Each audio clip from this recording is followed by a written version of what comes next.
গুঁড়া দুধ এবং মাওয়া ছাড়া মাত্র 1 কাপ বেসন দিয়ে মজাদার একটা বরফি বা সন্দেশ তৈরি করে দেখাচ্ছি।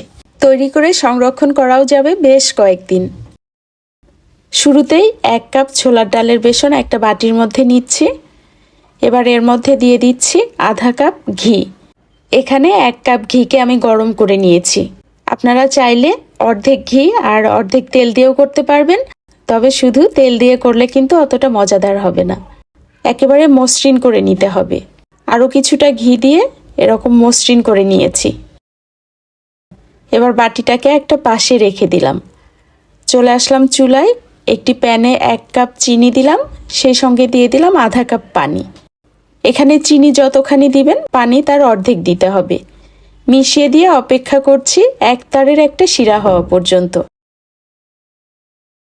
3 থেকে 4 মিনিট জাল করার পরেই যদি আঙ্গুলে নিয়ে এরকম একটা তারের মতো হয়, তাহলে বুঝতে হবে যে শিরাটা ঠিকঠাক মতো হয়েছে। এবার এর মধ্যে আগে থেকেই মিশিয়ে রাখা বেসন আর ঘিয়ের মিশ্রণটা দিয়ে ভালো মতো মিশিয়ে নিলাম। দিয়ে দিলাম 1 চা চামচের 8 ভাগের 1 ভাগ সাদা এলাচের গুঁড়া। খুব ভালো করে মিশিয়ে নিতে হবে। চুলার আঁচটা কিন্তু মিডিয়াম টু লোয়ে রাখতে হবে। এখন শুধু সময় নিয়ে মিশিয়ে নিতে হবে।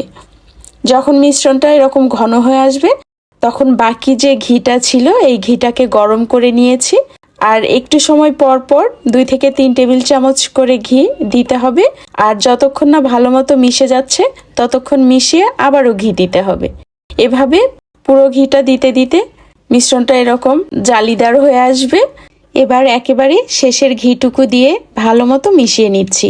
আর এই পর্যায়ে আমি চুলার জালটাকে বাড়িয়ে দিয়েছি। চারপাশ থেকে যখন একটু লালচে হয়ে আসবে তখন নামিয়ে নিতে হবে। আগে একটা মোল্ডের মধ্যে বেকিং পেপার দিয়ে নিয়েছিলাম, সরাসরি এর মধ্যে ঢেলে নিচ্ছি।